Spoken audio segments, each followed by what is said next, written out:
Yes. You're a new realtor. You spent thousands of dollars getting licensed and just got approved by the commission. First off, congratulations. The issue is you don't actually know where to start. In this video, I'm going to go over the 10 simple steps to getting your first sale. Let's get right into it. Tip number 1. I'll be honest, it's a little cliche, but hard work. Hard work always wins. Hard work beats talent. You know, hard work will get you where you need to go. I got my first sale in my first 2 days working because I was working 12 plus hours a day. That might not seem, like a very long period of time. I got a sale, and I got that sale because of hard work. I got that sale because I'm doing more than my competitors. If you can do the same, if you can outwork your competitors, sure, they might have their list built up, or sure, they might get lucky and find a gold mine. They might find a whale. That's gonna happen once or twice. They're gonna get lucky. Luck is bound to happen because they're working. Let's be honest, they're working. They're not, sitting on their ass and watching TV all day. You need to do more than your competition is doing. Eventually, you'll be able to transition to working smarter. Working smarter and working hard is the key to success. But for now, it's really kind of difficult to work smart because it's not like you don't have people to reach out to. You don't have your list built up so that you can be like, hey, I know this guy wanted a property out in, Indianapolis. Okay, let me give him a call. You don't have that list yet. So what you're going to need to do is a lot of cold calling. You're going to need to do a lot of marketing, Facebook, Craigslist, LinkedIn, getting exposure. Getting exposure, because let me tell you, it is much, much simpler, much easier to have conversations with people when they are the one calling you. When people are the ones calling you and you're not calling them, you're not contacting them, it's much simpler because they're already warm. When you're calling someone else, they're cold. They're cold, and 99% of the time, you're either going to get a voicemail, hung up in your face, or you're just going to be simply told no. But I do want to go into that.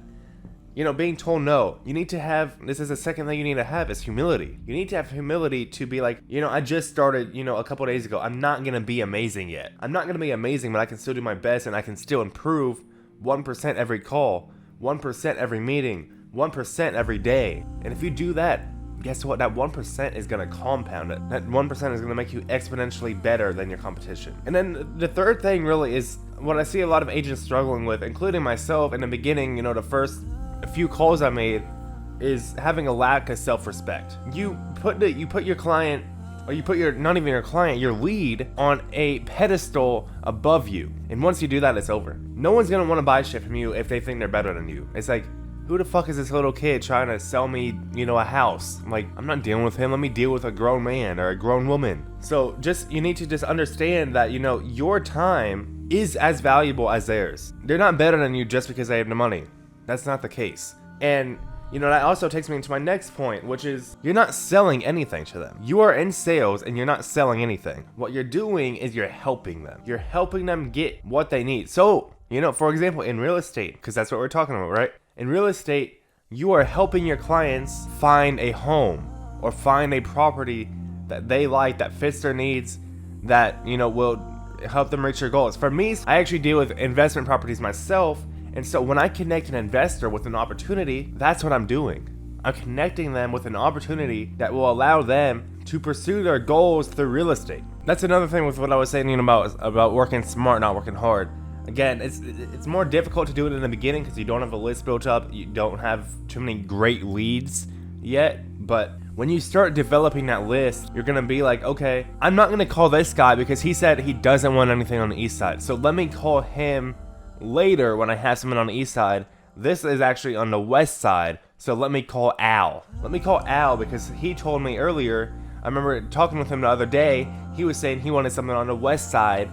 And so, okay, maybe this property will be the right fit for him. So once you develop that list, you put your notes in and you can just look at your list, see where people want it, or you can, if you have a great memory. Honestly, I definitely recommend taking notes because you are going to be making hundreds and hundreds and hundreds and thousands of calls.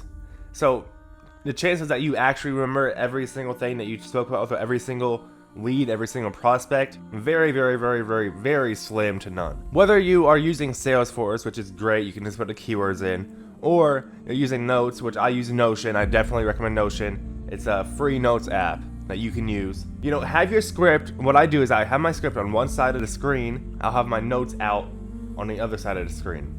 I type, I look at the script when I need to, and I have a conversation. And you know, that's another thing, is you do want to have a conversation. I think this one is very, very well known. It just, a lot of people don't do it, either because they don't understand how to do it, or they just simply are, you know, nervous and they try and go straight into the sale.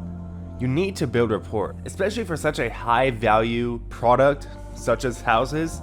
You need to build rapport.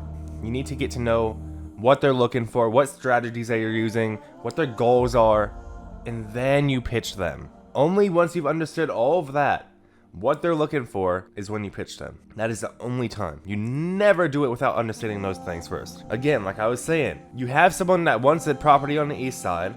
Okay, contact him later when you have someone on the east side. It's very, very straightforward. I think really the hardest part of it is building that confidence up. For me personally, I had never done a cold call before. And so the thing is, you're not going to be great at first. You're going to have a few shitty calls to begin your career. For me personally, I remember I actually yelled.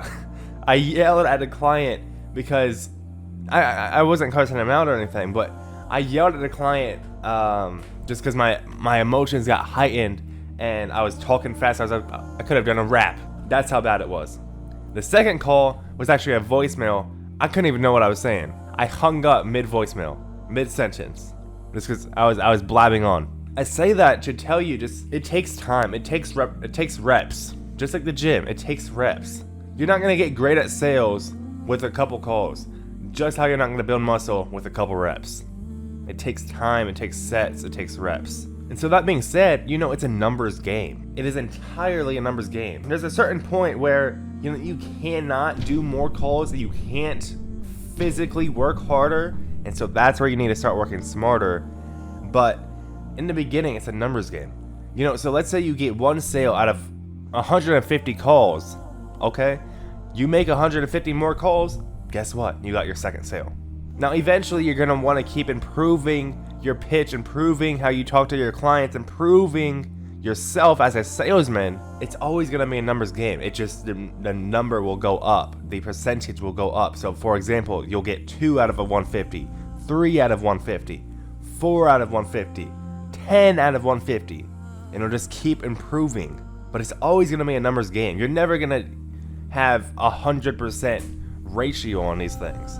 You're never gonna have that. But the thing is, when you're built up, when you have that infrastructure, when you have that base, that foundation, you really will have a very high percentage. So for example, one of our top sales agents, her name's Sam, and she is amazing at what she does. She gets, you know, I believe it's 8 properties sold per month. She works a lot less than I do, and she's only been doing this a year. She works less than I do, and the thing is, it's because she works smarter. She has the assets that allow her to work smarter. She's dealt with X amount of people, whereas I've dealt with much smaller amount of people, and so I'm not able to keep up with her level. She has leads coming to her each and every day because of referrals. Whereas for me, I am at the point where I have to do cold calling, I have to do marketing, I have to do all this and that. You know, so real estate is a long game. You're not gonna win on your first day or on your second day or on your third day. You might get a sale, but okay, let's see you do it again. It's a numbers game where you can truly improve that number, and also, you know, you can kind of know what you're doing more. And so when you're talking to someone who's, you know, not serious, it's like, okay, thanks for your time, have a great day, bye. Move on to the next one. That one isn't serious, do the same thing. Next one is serious, awesome. You already got a new sale, another sale. And then the last thing I want to touch on really is just imposter syndrome. Because for me, I know I have difficulties giving myself any credit at all. And so even though I got my first sale within my first few days of working, it's like, okay, it's one sale, you know, maybe I got lucky.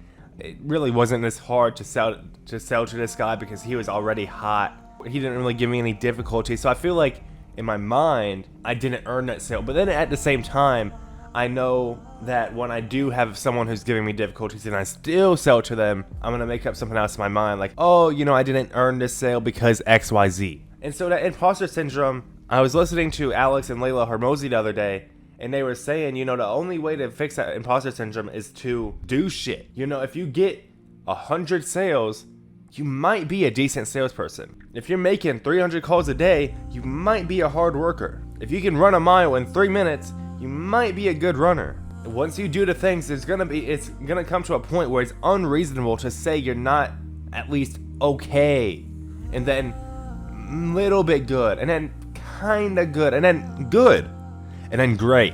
It's gonna be kind of hard to deny it due to the evidence behind it that supports that thesis, that statement. That's all I have for you guys today. I really appreciate you guys watching the video. Again, my name is Tony Beatrice. I appreciate you guys watching. I hope you enjoyed the video. If you did, just make sure to share it with another friend, another realtor who would benefit from this video, and make sure to comment which tip you guys thought was the best. I appreciate you guys watching, and I hope to see you on the next one. Have a great day. Thanks.